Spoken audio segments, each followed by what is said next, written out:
Paramashivoham.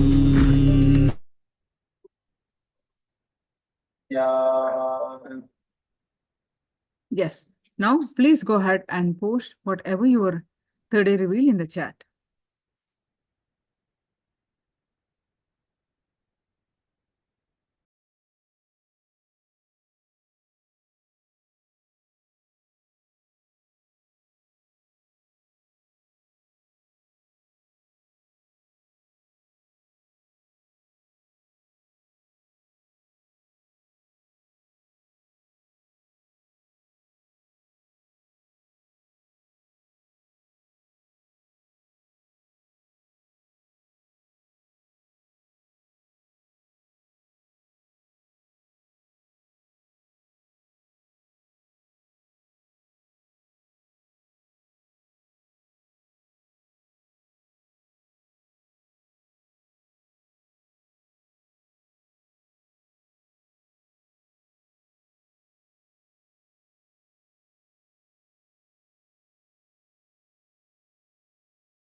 Post, projecting the picture now.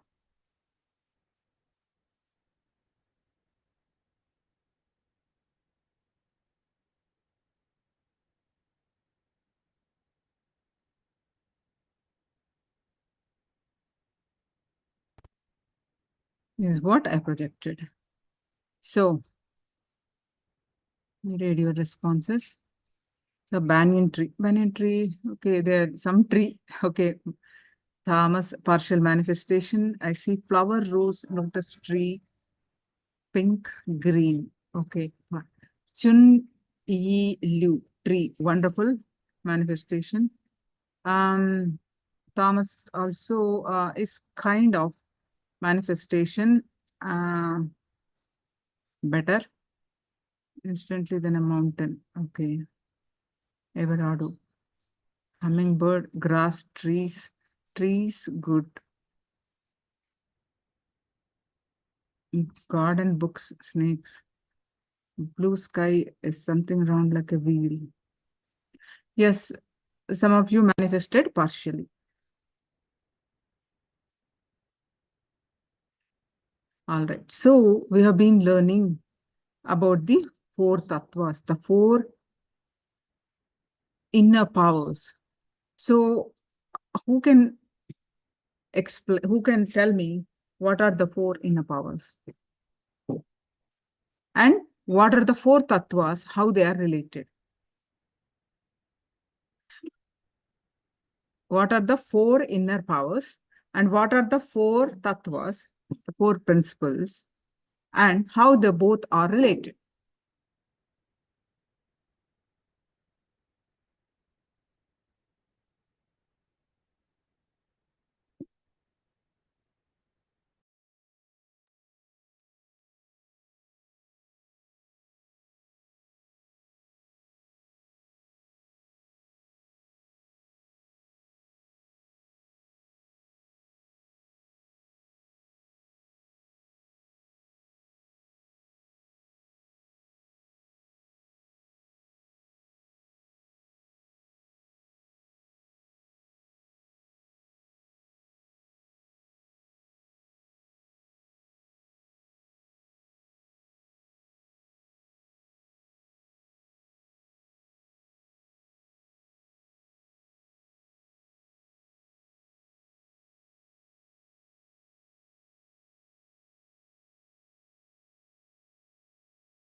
Yes.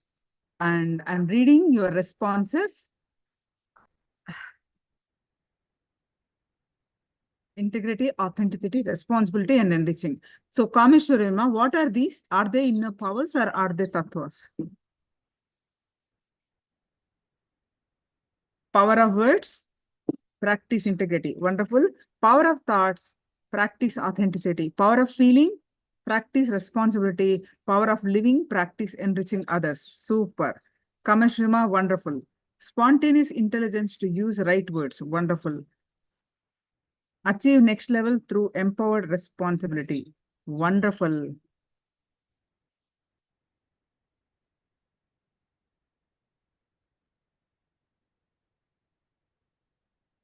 Wonderful. Atma Shakti. Wow. Enriching others. Prema Shakti, responsibility. Wow. Mano Shakti, authenticity. Vak Shakti, integrity. Super, Abhishek. Every one of you, beautiful. These are amazing cognitions. Yes. Power of living for others. Yes. Achieve next level through empowered responsibility. Super. I'll tell you, Abhishek, you have idea about Mahabharata?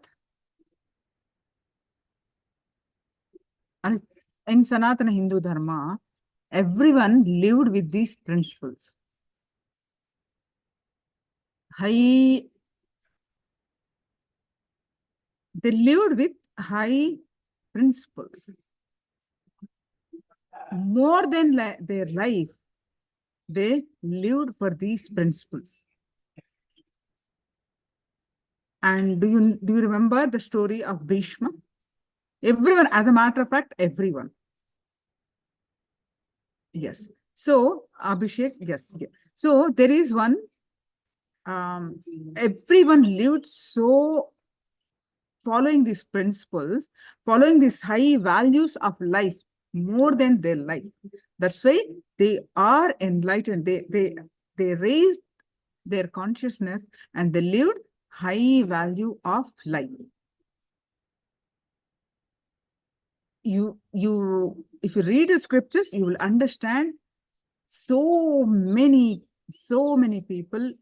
Yes, Bhishma Pita, Bhishma Pratigna, ultimate integrity. Yes, Abhishek, wonderful. That is what I was going to share, whether you know it or not. Wonderful. Good. I'm glad you know it. So there is this one, like many characters I cannot say. They are not some drama, history. In Sanatana Hindu Dharma, there are many. Everyone literally lived this principle. Everyone lived the high values of life. So one such great personality I would like to share is Bhishma, right? He is born, Hastinapur is a great kingdom. It's like a largest kingdom of Akhanda Bharat. And he was a prince. He was born as a prince. He was about 20 years, peak of youth. And he is naturally inherit all the kingdom, right? So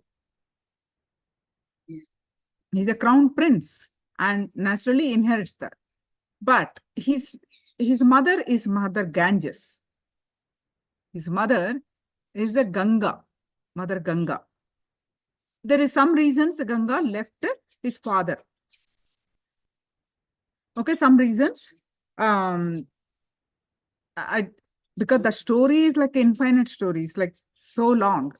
So I want to focus on why she left and all that. It's a different story. So basically, he's single. Bhishma's father is single. Mother Ganga left.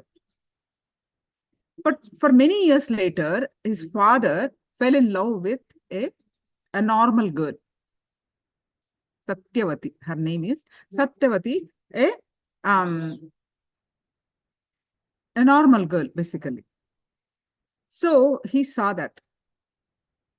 And when his father asked that girl to marry, she says, her father, Satyavati's father, objects.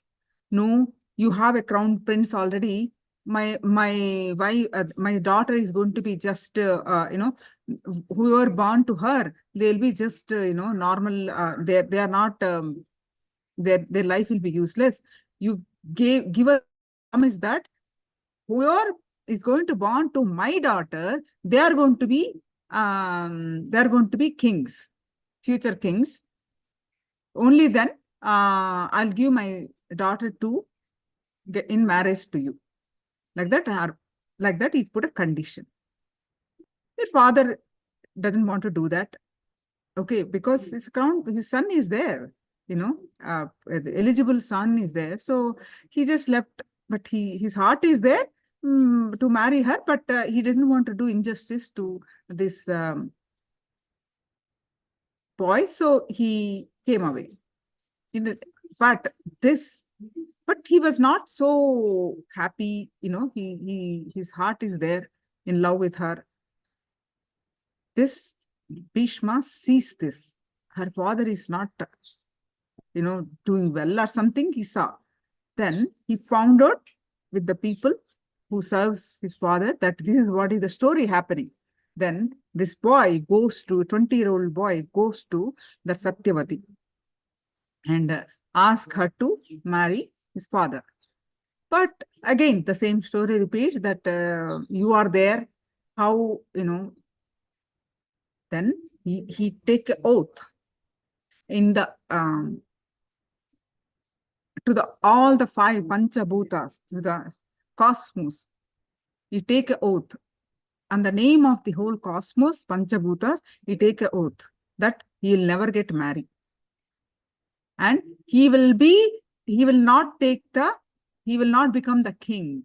And he will not only that, he will serve the kids that are going to born, he will serve Hastinapur. That is the sacrifice he does for his father. Everybody lived this kind of sacrifice in Sanatana Hindu Dharma, high values. So he take the oath at the young age, the peak age. You know how the restless people will be in the teenage, but this boy take the oath that he will not marry. He will, because his kids will be again become the inheritors. Because of that, he will not marry, and he will not take the he will not become the king, and he will make sure her kids become the kings, and he will serve them. He will serve the Hastinapur. Not only that, he will, like a servant, he will serve the Hastinapur. That is the oath he took. And this Bhishma is such a great archer.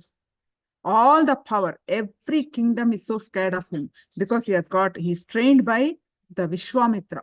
He's trained by powerful teacher, and he has got all the power. He's none other than Mother Ganga's son. It's like he has all the valor, power, everything at his disposal. But lived highest value life. He took the oath, that's all. And all his life in Mahabharata, you will see how much he gone through to keep that word. It is unbelievable. So much he goes through. He makes sure his father gets married to Satyavati, and they have 2 kids. And unfortunately, the father dies. And this Bhishma raises those 2 small kids, his brothers, stepbrothers. But these are not good. They turned out to be not so great. One is sick, one is, drinking, wasting the life. But still, he tried his best to train them. How much he goes through. Because of sickness, the first one dies. His stepbrother dies. Second one, he's all kinds of habits he has. And then he tries to get him married. No one wants to give. He goes to to a kingdom, and because of he shows all his power, and somehow got the girls and got him marry to this boy, and he became the crown prince. He made sure, according to his promise, that the stepbrother who has all kinds of habits, he made sure he become the king. And but because of kingdom is protected, because he is there protecting all the kingdom, and he involves all the activities of he does every work, but king is that person, the stepbrother.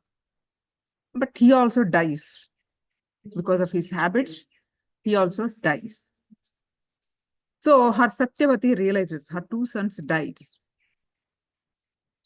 He tells him to become king. Now she realizes, now at least now all my husband passed away, my two kids passed away.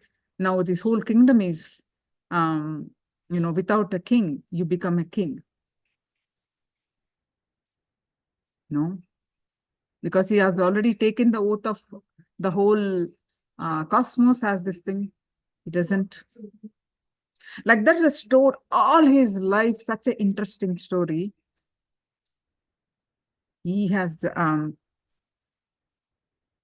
so the power of integrity, he has that because he did this, his father, because he took the oath like this, his father gave him the boon that Itya Mrityu. Whenever he wants, he can die. Death cannot come to him. In olden days, even a common man can give boons, because everybody follows that integrity, all these powers. They can give boons, they can curse. So his father gave him the boon that he can die whenever he wants. Itya Mrityu. So his story is such an amazing representation of integrity.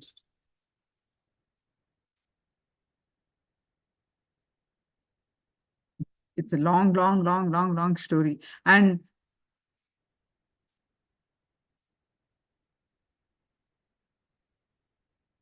because the stepbrother passed away, all passed away, but he got married, two widows are there, no kids. Then again Simhasan left with no heir.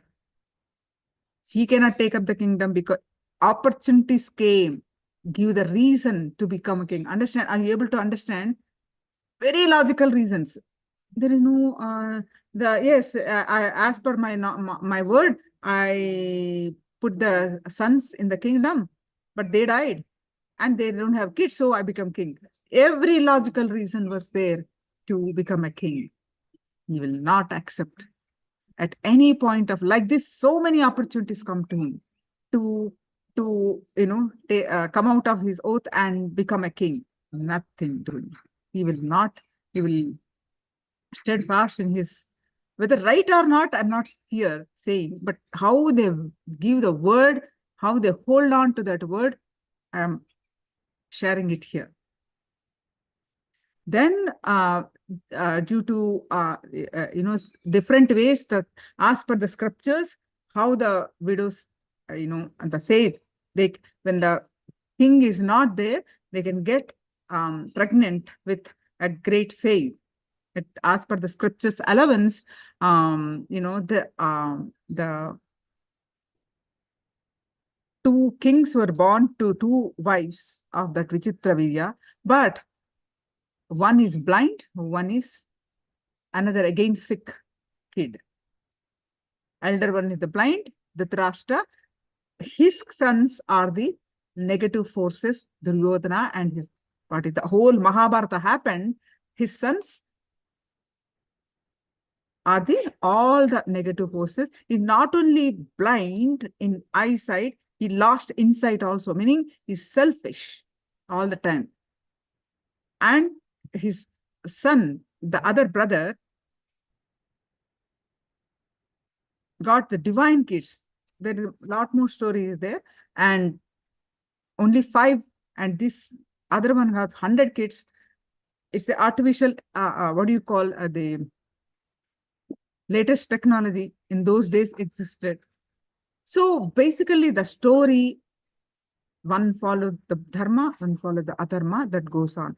And he struggled so much to keep the dharma, to protect the Bhishma, protect the dharma, to keep the kingdom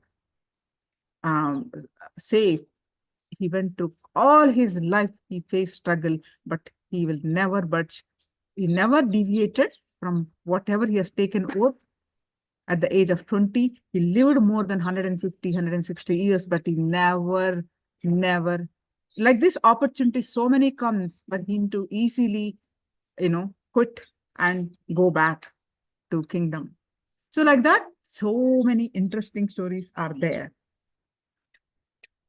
But he was always responsible to protect the kingdom. He always take the pain to protect the kingdom.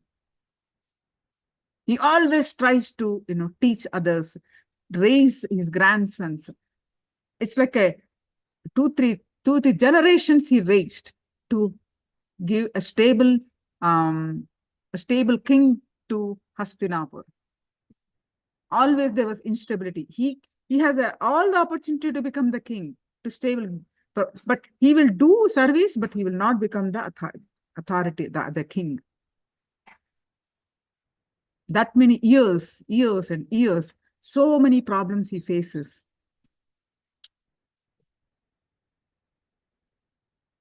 So that is called Bhishma Pratigna. It's one of the famous. Pratigna means oath. He's very famous for his oath because he lived all his life for that. So many sacred teachings, powerful teachings he gives to the future king. Once the Pandavas win after the Mahabharata war, he gives all the dharma. He teaches the dharma. He gives the Vishnu Sahasranama, the 1,000 names of Vishnu. And Krishna, he praises on the deathbed. He decides when he wants to live. He died when he wanted only. It is such a powerful story. You read it, how many thousands of times you read the story, you'll be still learning something. It's still exciting. That much of a powerful insights there in that epic history, not story, epic history. There are many proofs available in India that story happened. That's an epic history. That story is the one, it's written in the poetic form. That is the longest poem, Mahabharata. What I narrated about this person, this Pitamaha, is the grandfather of all these crown princes. Is the grandfather of both the parties.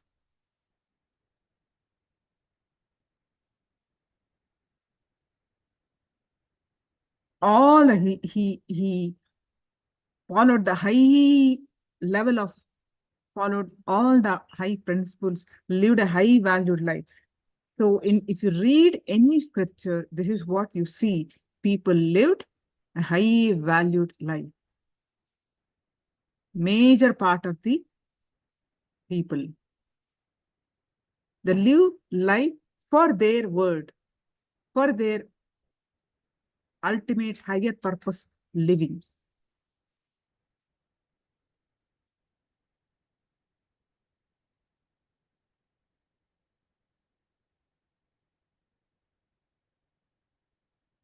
So that is possible only when you feel responsible and enriching, right? So let's understand compilation of various satsangs from Swamiji about responsibility. A little bit more we learn about the responsibility.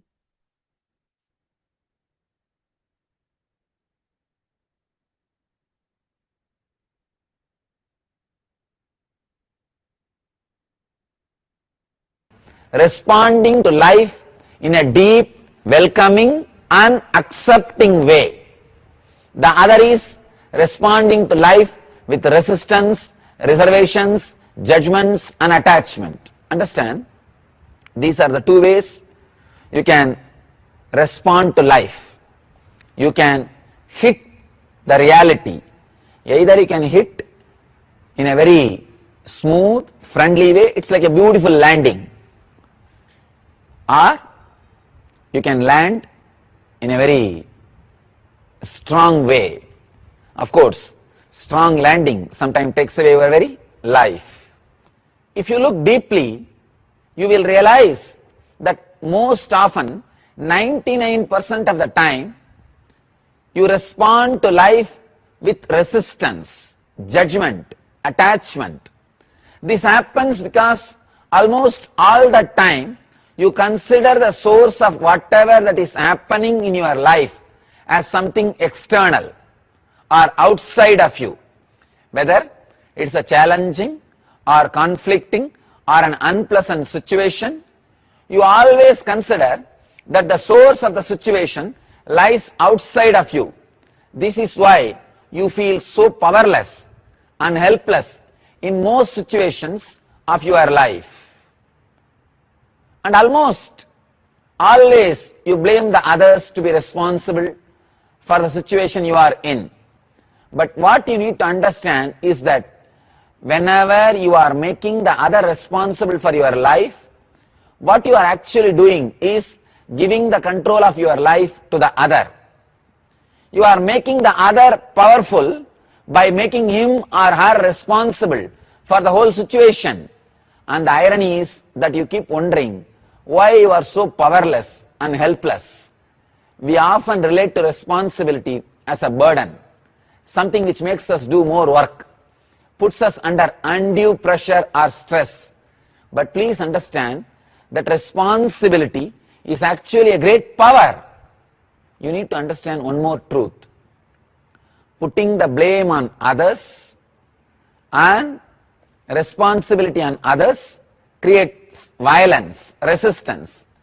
Putting the blame on you and responsibility on you creates guilt.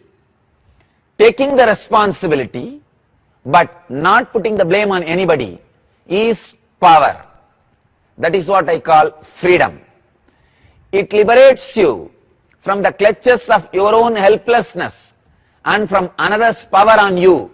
It leaves you with the power to respond to the life with creativity, intelligence and spontaneity. In our lives, we claim responsibility for anything good that happens, but we don't take responsibility for anything bad that happens. We take up responsibility with discrimination. Only when you take responsibility will you take back the reins of your life from others. In Sanskrit, there is a beautiful book called Swarajya Siddhi, reclaiming your kingdom. The first step for reclaiming your kingdom and achieving what you want is taking responsibility. When you start living with the attitude, I am responsible, your whole life will change. If you sit and analyze each and every incident in your life, you will clearly see that you are the only one responsible for incidents in your life. Normally, we pass the responsibility to others and blame them for what has happened in our lives. Understand that those who really wish to blossom should feel directly or indirectly responsible for everything that happens around them and in the whole world. So, the most fundamental form of responsibility is taking responsibility for your own state of consciousness and the state in which you are living. Responsibility begins with you being established in total openness and acceptance of the view that you are the source of everything that is happening in your life, both inside and outside you. Though it may just seem to be a view, when you start living your life from this view, then you will have the power to respond intelligently to life. You experiencing being the source of all that happens in your life will make you powerful, then your actions will be naturally aligned to your inner state of being powerful and intelligent. You will have the intelligence and power to alter situations in life wherever you can. You will stop blaming others and yourself for the situation. You will not experience any guilt or shame when life does not work the way you want it to.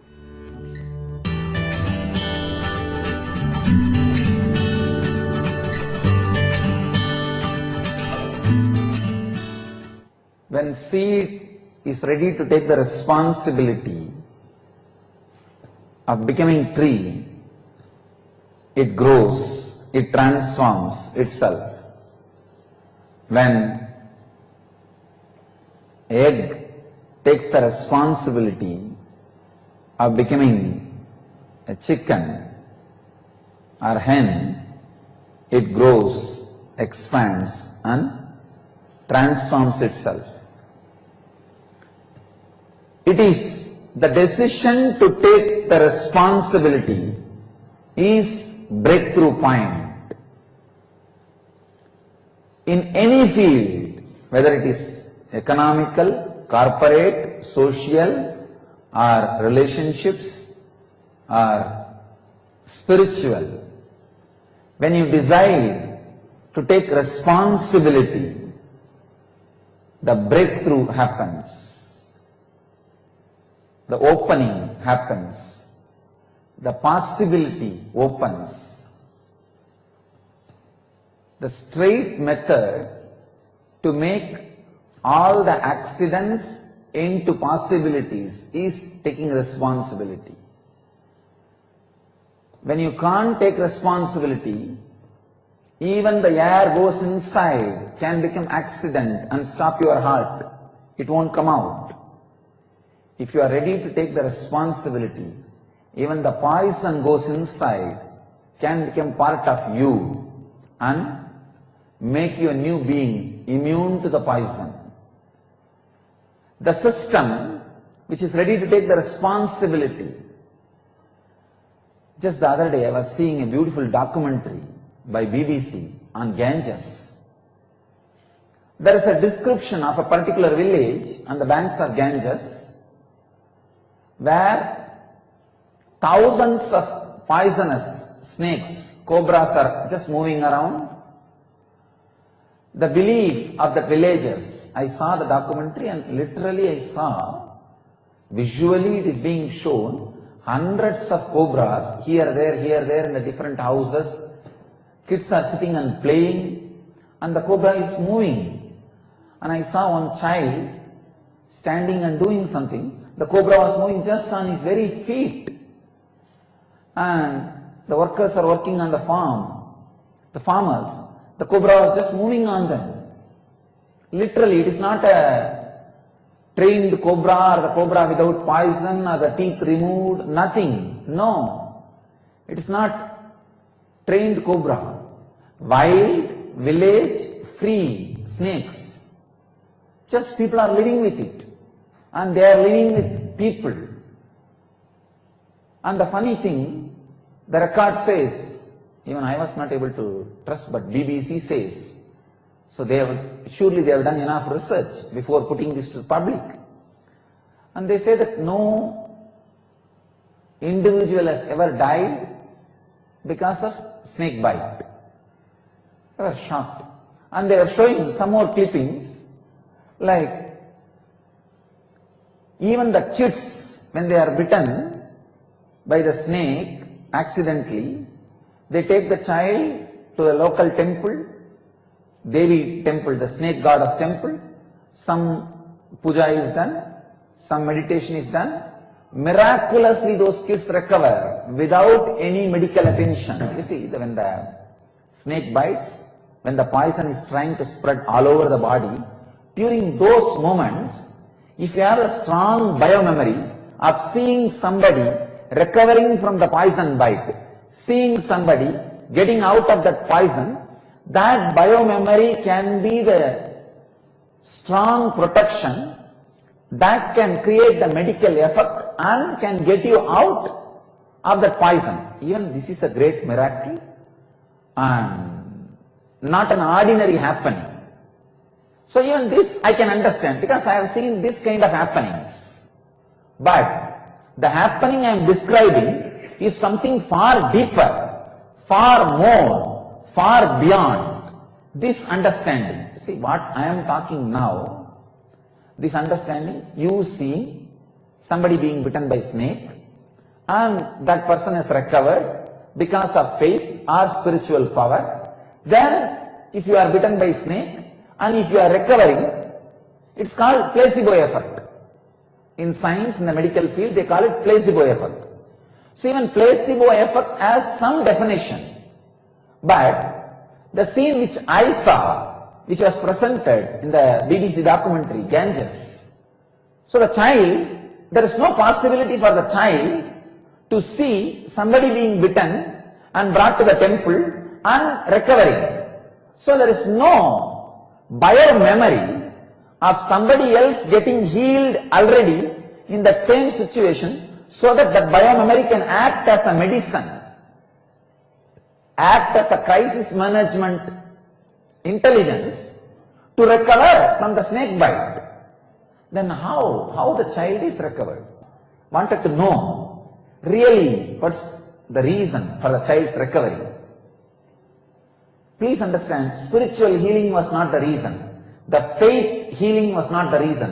The placebo effect was not the reason.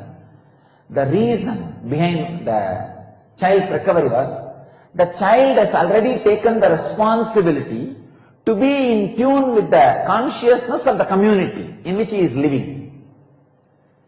Taking responsibility can even act as a life-saving medicine. Please understand. Taking responsibility, acting as a component of making you mentally mature is understandable. When you take responsibility, you become mentally mature, you start acting, you start becoming honesty, you integrate yourself. These all can be understood. But taking responsibility can shake your bio-memory so deeply, so strongly. A snake bite, a poison can just be nullified. It was real miracle. One thing I can tell you, when you take the responsibility for your body, suddenly your organs have become alive. Your body is in tune. When you take the responsibility for the happenings of in your breathing space, you become a team leader. Whatever happens in your breathing space means pranamaya kosha, pranic space, you become leader, team leader. If you take the responsibility of whatever is happening in your mental layer, manomaya kosha, you become a social leader. Please understand. If you take the responsibility for your annamaya kosha, physical plane, you become healthy. If you take the responsibility of your pranamaya kosha, the pranic layer, whatever happens, you become team leader, because anything in your team happens in your breathing space, you become team leader. If you take the responsibility of whatever is happening in your manomaya kosha, mental layer, means all the information comes to you and the response you do, and all the happenings around you which directly impacts your mind and mental setup, you become a social leader. If you take the responsibility of your vijnanamaya kosha, means all the emotion, mental setup created from the young age in you, you become the leader of country who sets a trend for future mental setups. When you take the responsibility for Anandamaya Kosha, bliss layer, you become the leader of the cosmos, because now you need to change the whole cosmos. Only then you can be blissful. Only then your bliss can be eternal bliss. So the more and more responsibility you take, more and more and more expansion happens in your consciousness. I know that child which took the responsibility in such an young age to be in tune with the consciousness of the community in which he is growing. When he grows, invariably he will be serving his community. His community will be part of him, he will be part of his community. He can radiate real empathy. The child can radiate real empathy. Now I am trying to trace that child, to bring that child here and show to the world the miraculous bio-memory he is carrying. And if we can do some medical research, scientific research on his bio-memory and prove the power of taking responsibility, if we can study his bio-memory, I know for sure we will have some breakthrough. We will have some new discovery in this science which cuts across the physiology, psychology and consciousness. How? When consciousness takes the responsibility, not only psychology, even physiology responds differently. When you don't take the responsibility, even the simple, pure, fresh oxygen, air goes inside, may stop your organs, it may not come out, you may die. When you take responsibility, even the poison, venom goes inside, cannot stop your life, kill you, you will be alive, radiating, fresh and living. Please understand, take responsibility, it just changes your whole being. I am not telling you should go and catch the snake and make the snake to bite you, no. But taking responsibility helps in many crises, many situations. Not losing the balance, putting the weight on somebody else, taking it on you, standing up with you, it just does miracles.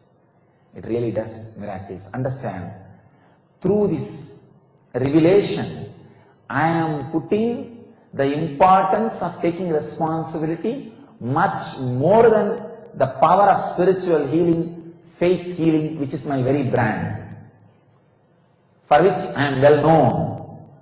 So I am saying very clearly, categorically, taking responsibility leads you to the much more powerful zone, powerful field than what feeling connection, faith or spiritual healing can do to you.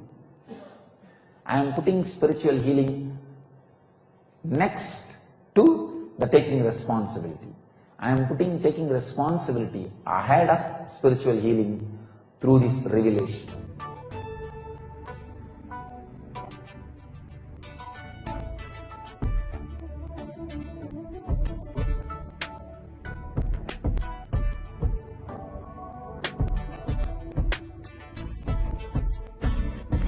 Trust in you, 'cause you know it's best for me to lead a blissful life, a life with no more strife. I can't believe the things I do, just to spend a little time with you, nothing will compare. I know you will take care. You're always showing us compassion, your love is endless like an ocean. Nithyananda, Nithyananda, my life's become a meditation. Ever since we had a deep connection, Nithyananda, Nithyananda. Oh, every time I see you, my consciousness expands. Oh, heart begins again. Every time I think of you, I just got to let to be fair. Responsibility means now you have to maintain. Krishna says a beautiful story. Ramakrishna is the great enlightened master, architect of modern day Hinduism. He is the architect of modern day Hinduism. Very powerful master. He says, There was an eagle which caught a fish. He was flying with that fish. Hundreds of crows were chasing him. The eagle felt tired that it could not fight with his crows. It just threw the fish and came and sat. And he suddenly saw all the crows are behind the fish. And he is relaxed. So eagle threw the fish, not because it doesn't want to eat the fish or it became vegetarian. No. It was not able to stand the fight of the crows and the crows encroaching in his space and the responsibility which comes along with the wealth. You have fire alarm, this alarm, that insurance, this insurance, and it goes on and on and on and on. And after that, the fine print something says, your household insurance does not cover flood insurance.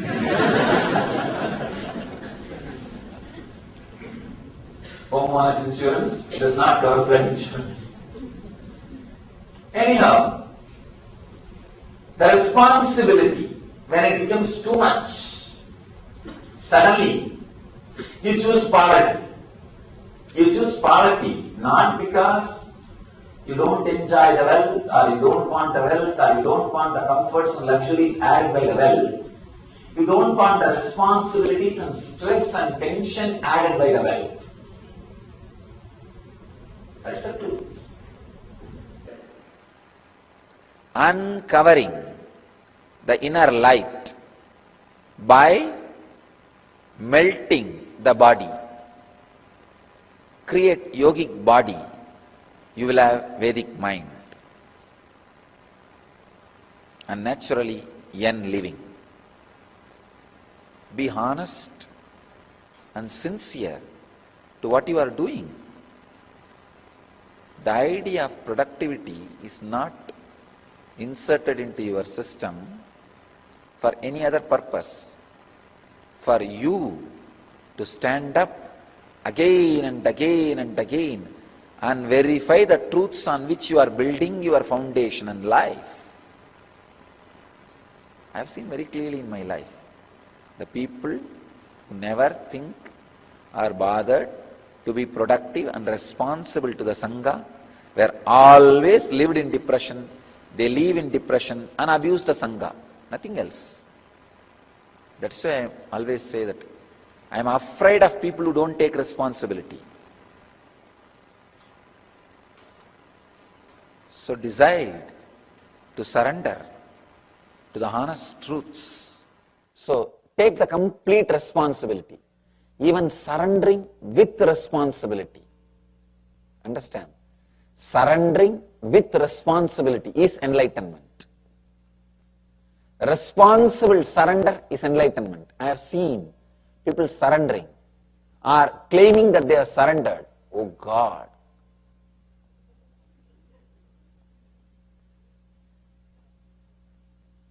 Even if you are caught by your enemies, you will not be tortured that much by the pseudo-surrendering people. By this pseudo-surrendering people. They will claim that they are surrendered, and whatever right happens is their responsibility because of them. Whatever wrong happens, it is because of you. And they will not do anything more than saying word, I have surrendered, I have surrendered, I have surrendered. Many people come and tell me, Swamiji, what should I do further? I tell them, what do you mean? No, whatever you say, I will do. The moment I tell something, no, I have this difficulty, that problem, this problem.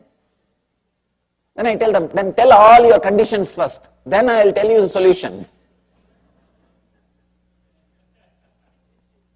They say, no, whatever you do, I will do. Whatever you say, I will do. The moment I open my mouth, they will, 1001 condition, 1001 priorities, 1001 preferences, 1001 conditions. So, Patanjali says very beautifully, take the responsibility completely on your shoulder.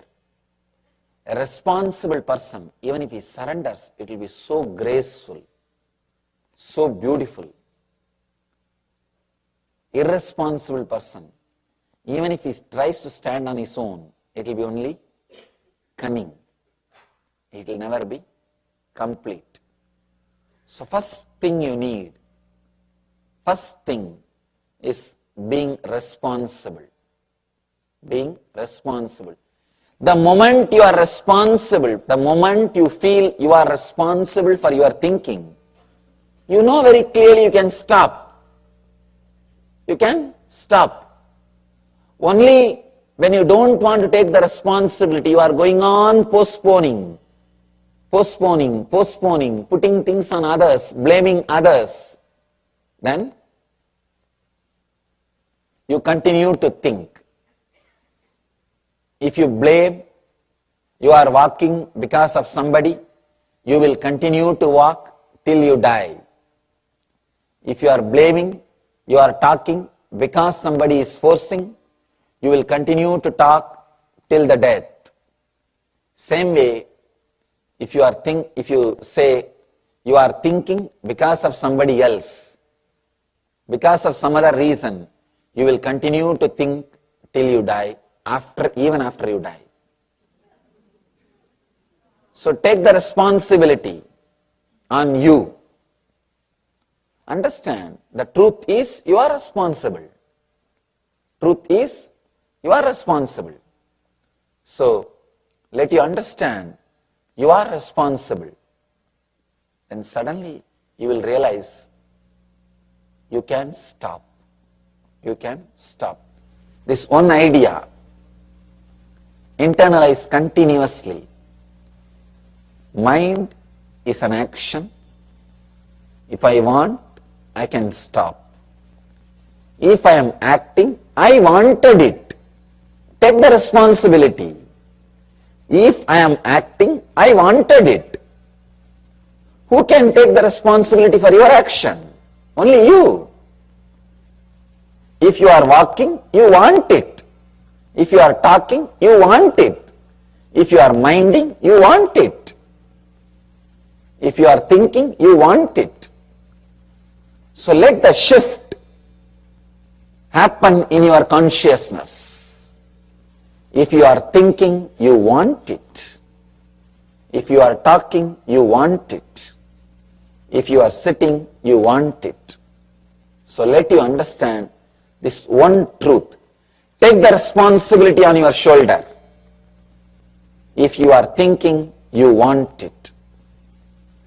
Only then you can stop when you want it. Patanjali is not putting responsibility on anybody else. Dial the avatar. Paramahamsa Nithyananda answers your question. Why you are shouting? What are you doing?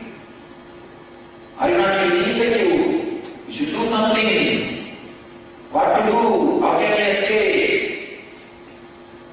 The sailor just took a knife, put it near the throat of the wife and said, "Are you afraid now? I'm going to kill you?" She said, "No. As long as the knife is in the hands of my beloved, you, why will I be afraid?" He says, "Yes, say, as long as the life is in the hands of God, why will I be afraid?" The life is in the hands of the beloved. You don't need to be afraid, be insecure, of getting killed. As long as the life is in the hands of God, divine, you don't need to be afraid of getting destroyed. Understand? When I tell this, if it does not click with you, still you are not taking the responsibility of your life. Somehow when I read this line, it just clicked in me. Because my inner space was ready to feel secure. If the land is ready, plowed, then the seed can grow. If the land is not plowed, ready, rocky, no seed can grow in it. Same way. If you have taken the responsibility for the position you are there, like you are interested, suddenly the inner space becomes ready to feel secure. Making your inner space ready to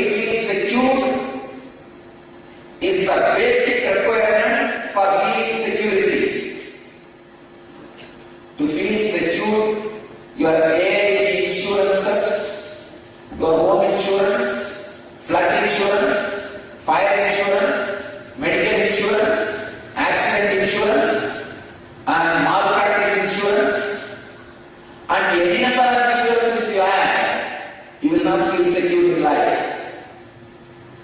You cannot have life insurance, you can have death insurance. You cannot have love insurance, you can have divorce insurance. Understand? The insurances cannot ensure security.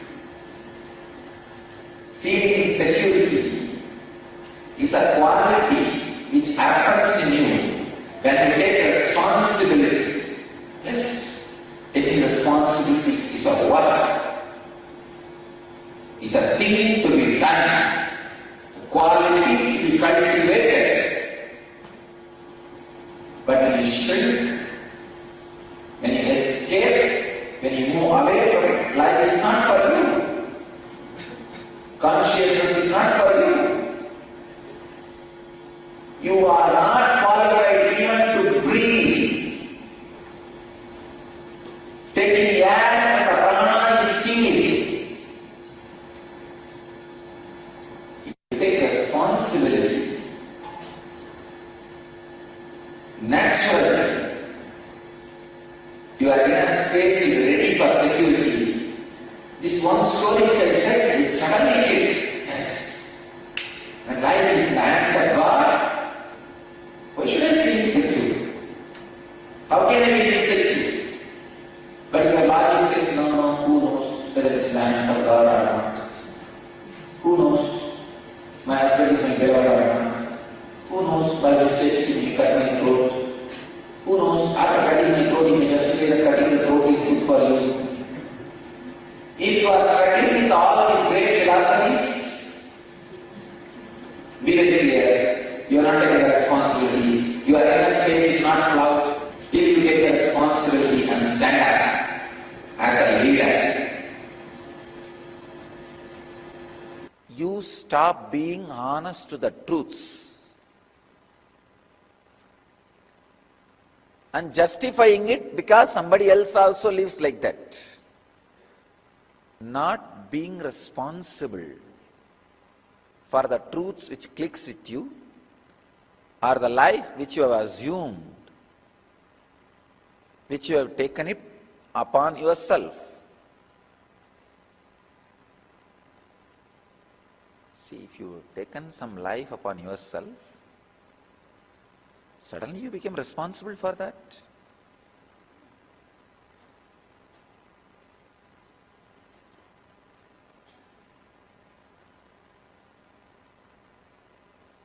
A person who takes the life of a doctor becomes suddenly responsible for the patient. Person who takes the life of a seeker becomes responsible to be completely honest, truthful to the truths which clicks inside him. Yogic body means intensely working and aligning your body to the highest peak of health. Vedic mind means intensely adding the deeper and deeper truths of life and establishing those truths as the basic pillar for planning your strategy about life. Yen life means living those strategy in the life with responsibility.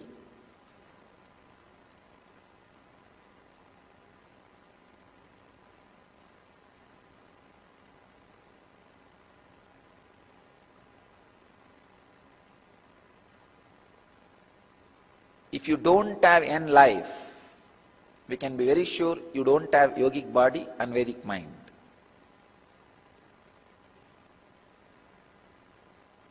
The mind, the ideas, which does not let you to be honest to what you yourself believe or what has clicked with you, for what you have taken the responsibility, is demon. That's a straight thing, leads to low mood and depression. I will give you the two major components in the spiritual practice evolution. One, intense practice. Second, feeling responsible for your space. The space you have chosen. I can say now, I can divide the whole spiritual practices as these two categories. First, a person should be taught to do the strong exercises, the tapas, like 1,000 experiments, 2 hours of intensely working out, intense pranayama. This will teach you the quantitative work, means will make you, give you the training of hard tapas, spiritual practices. Next thing should happen is becoming responsible for the space you are occupying, for the commitment you made, satya. That makes you to experience the qualitative shift in your sadhana. If you take a responsibility of the position you are holding and allow the creativity to express in that responsibility,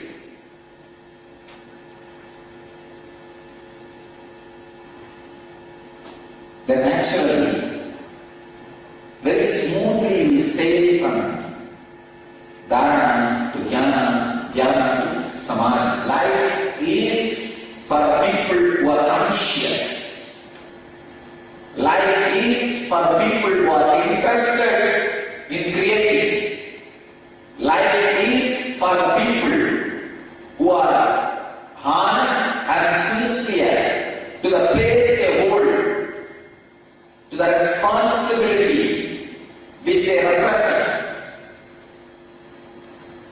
If I am sitting in this throne, I have to do all the actions and creations needed for this place. I cannot just sitting in this and avoiding the responsibilities. No. Being responsible. If you are responsible, you will not have negativity to be in depression. Nitya Kriya, restoring Hatha Yoga to the world. Completely bound by your parents' way of living. If that becomes your responsibility or duty, there is no possibility for upgrading. Don't you understand? Then the whole humanity has to be in the same low consciousness, because nobody is going to take the risk and courage and break through and upgrade themselves. That is not your duty. That is not your responsibility. Responsibility to the parents is giving them emotional support, moral support. Your highest responsibility for your parents is helping them to become enlightened.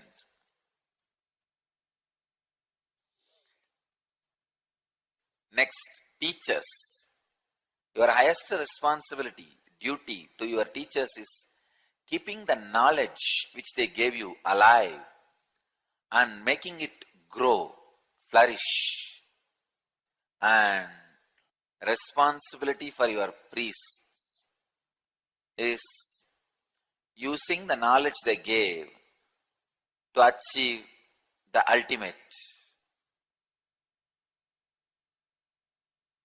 Responsibility for your master, duty for your master is you becoming enlightened, nothing else. Give your emotional, moral support to your parents. Grow the knowledge given by your teachers. Use the knowledge given by your priests to achieve the highest possible consciousness. Finally, achieve the highest consciousness using the Master's presence. This is what is your duties towards all of them. When you take up these great truths as a responsibility of your life, understand, then suddenly your very necessity to exist changes. If you are a doctor in the society, your necessity to exist is curing some patients. If you are true to that necessity, that's enough. If you are an engineer, your necessity to exist is just build some buildings, infrastructure. So if you do that, that's enough, done. If you are a lawyer, your necessity to exist is defend the Constitution.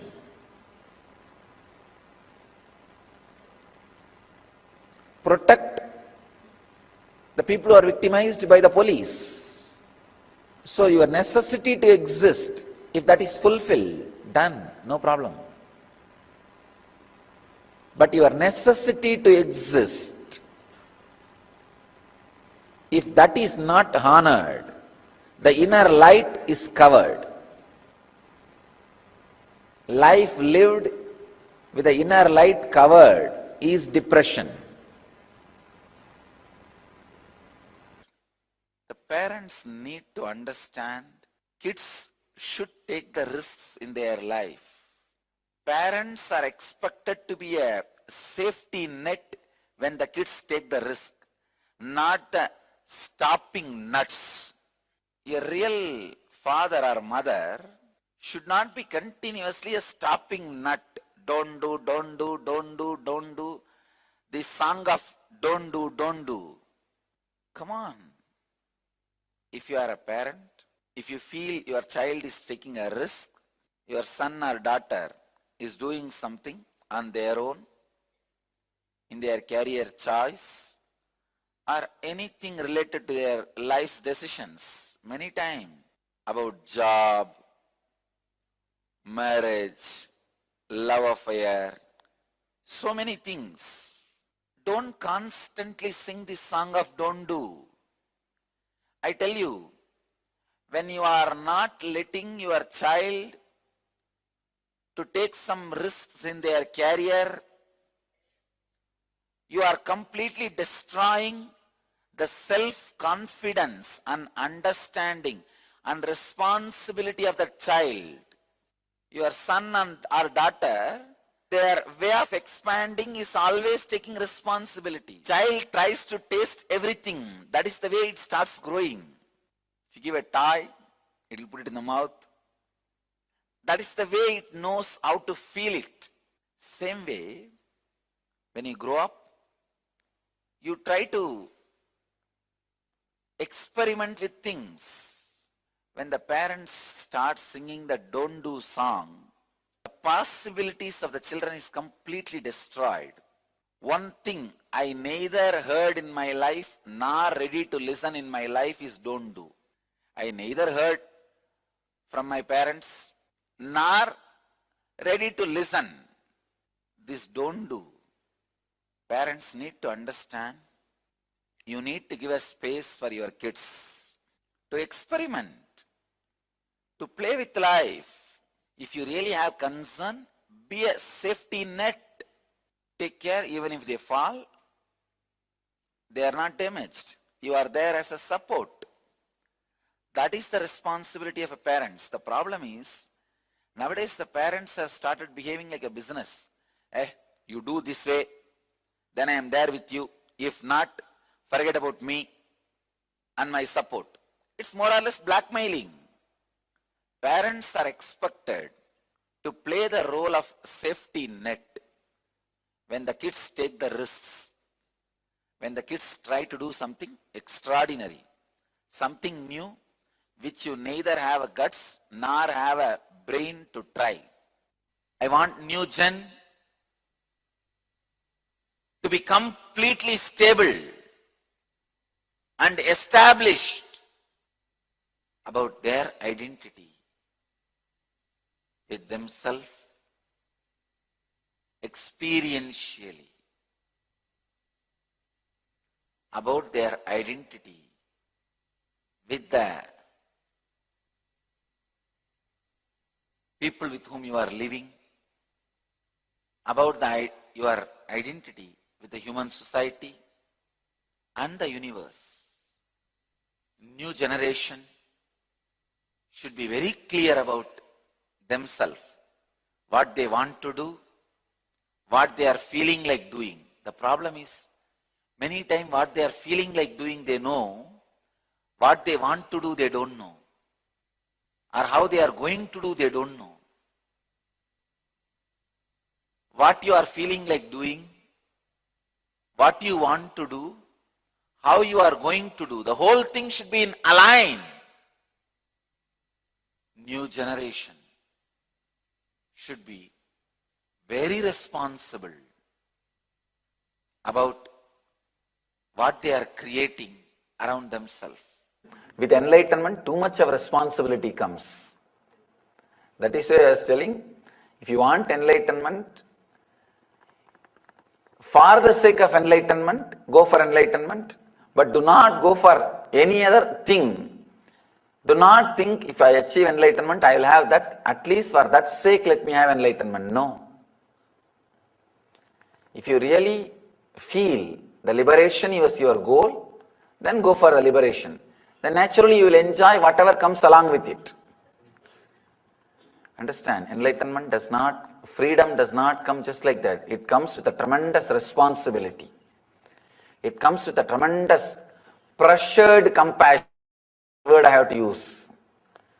Your whole being will be vibrating with an intense compassion, with a very deep compassion. Let me tell you one incident. Suddenly, one day early morning, Vivekananda got up and he said, I have a deep pain in the right hand. I think the right hand is this side. I have a deep pain in the right hand. And he said that this side of the ocean, he was lying down on a bed, this side of the ocean, some country is suffering by some natural calamity, please find out and send our Swamis to go and do the relief work. And next day morning they received the news, the nearby island, there was a earthquake and all the Swamis had to rush to do the relief work and people were suffering. The nature was getting disturbed. Practically, the whole cosmos is felt inside your body. A deep pressured compassion lands on you along with the enlightenment experience. Understand, it's a great responsibility, not just freedom. Not just freedom as you think. It's a great responsibility too. So only if you have the courage for that, if you are ready to risk all your needs, all your expectations, all your ideas, enlightenment is for you. Books by Paramahamsa Nithyananda. In the true spirit of Vedic tradition, more than 250 books of Paramahamsa Nithyananda are now available on Inertness. Whole capitalist philosophy is born out of rajas, restlessness. But life is sattva, peace. Then what is really life? What life believes in? Does it believe in capitalism or communism? No. Understand, the major components of your life like disease, death, contentment, life satisfaction, just like job satisfaction, something called life satisfaction. I wanted to tell you, important component of life is life satisfaction, which is neither capitalistic nor communist. A country may be capitalist or communist, but life, the principles of life are neither capitalist nor communist.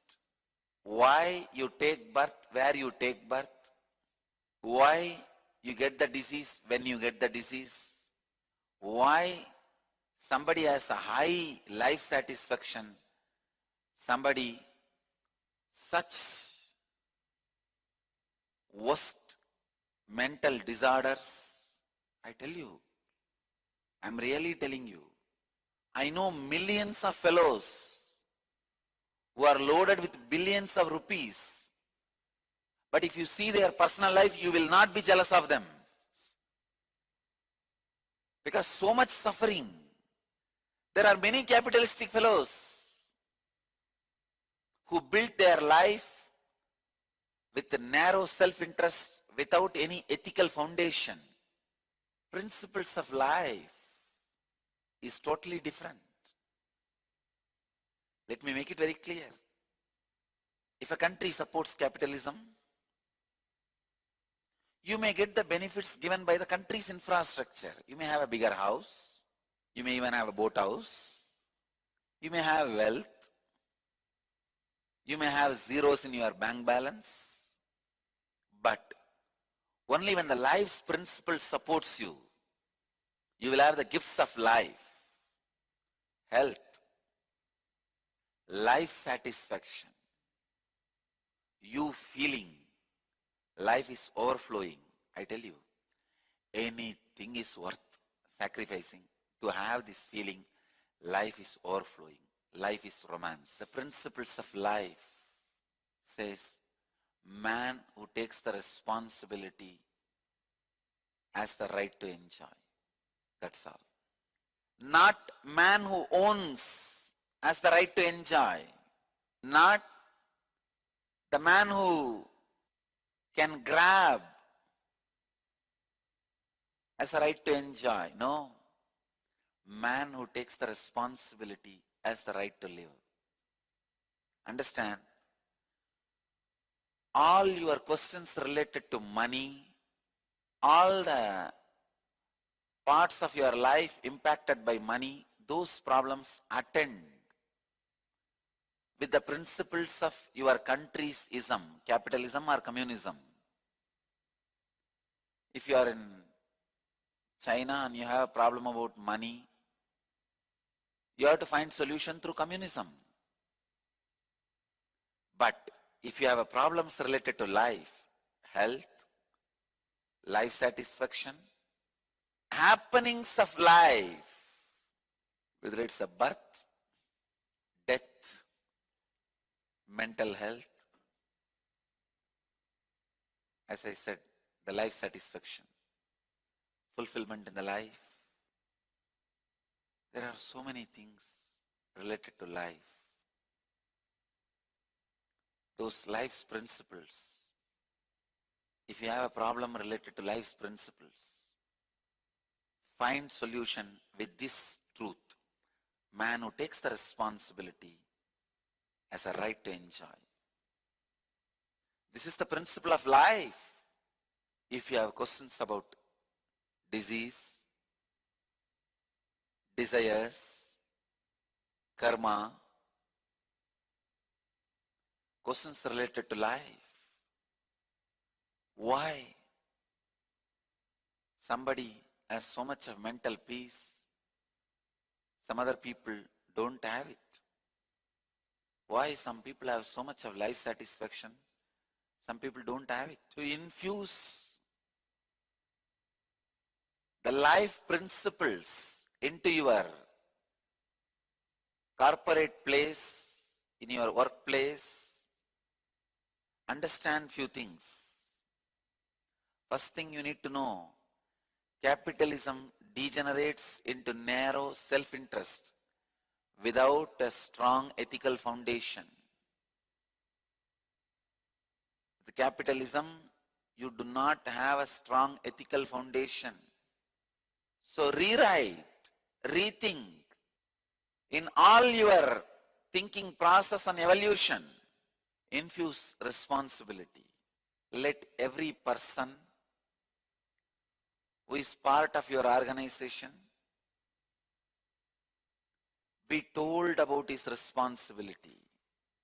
spend at least 1 hour on making everybody understand their responsibility. Please understand, never think if you take away 1 hour, then the productivity is lost. No, if you can wake up every morning, 5 o'clock and go to Akada, all the engrams which makes you irresponsible in your life will be killed. So many demons are standing around you.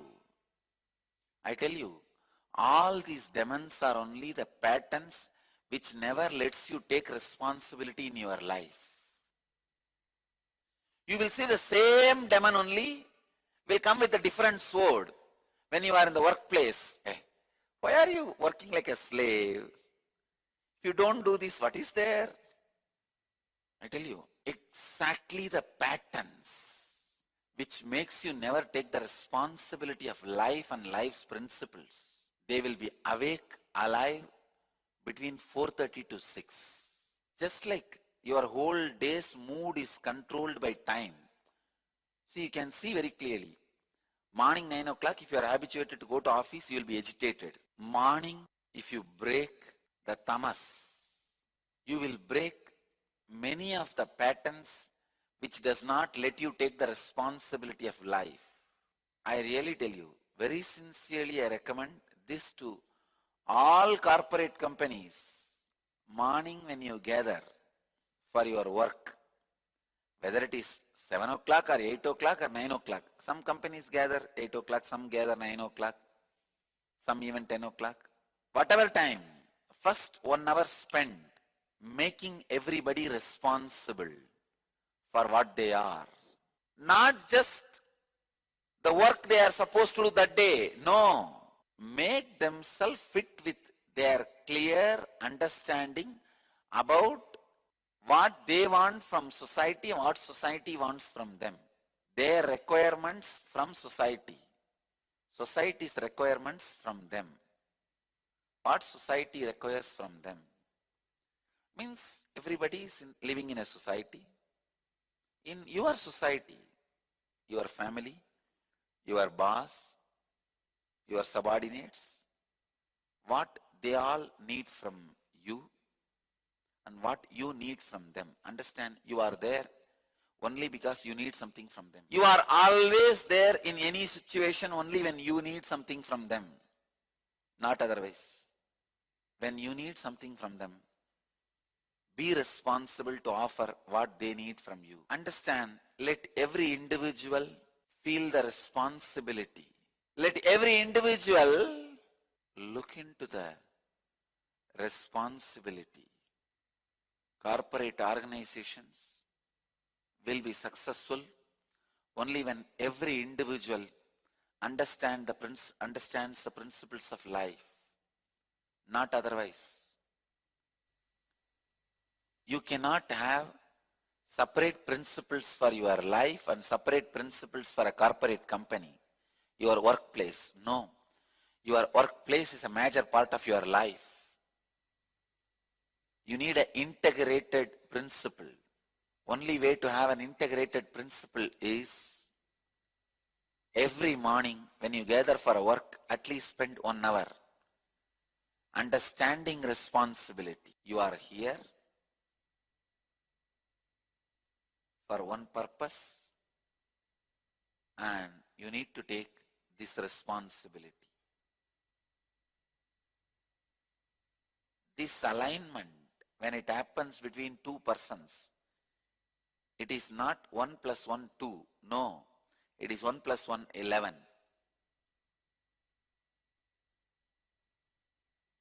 Understand?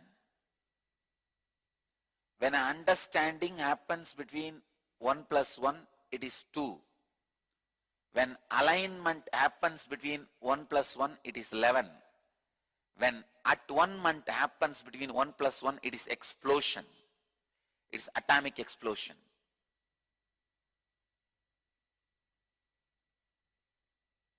Understanding, alignment, atonement. Responsibility is neither capitalism nor communism. Life's principles are based on responsibility. you want to live healthily, take responsibility of your body. If you want to live happily, take responsibility of your mind.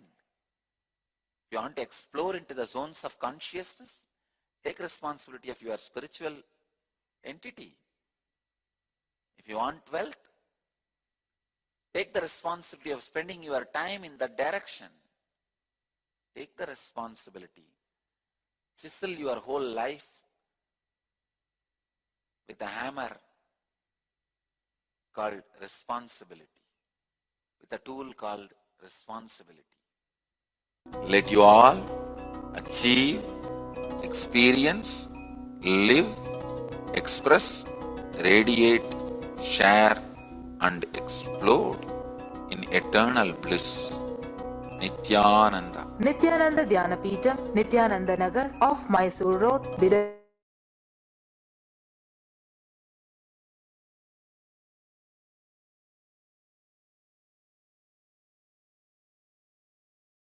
Nithyanandam, everyone. So that comes to the conclusion of today's sessions, and we are going to meet tomorrow with Kundalini Awakening, the next tomorrow's topic. Very, very interesting topic.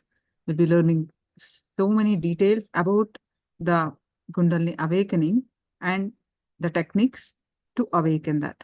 Let's pay our deepest gratitude to Swamiji. With the space of deep gratitude, let's conclude with the Purna Mantra.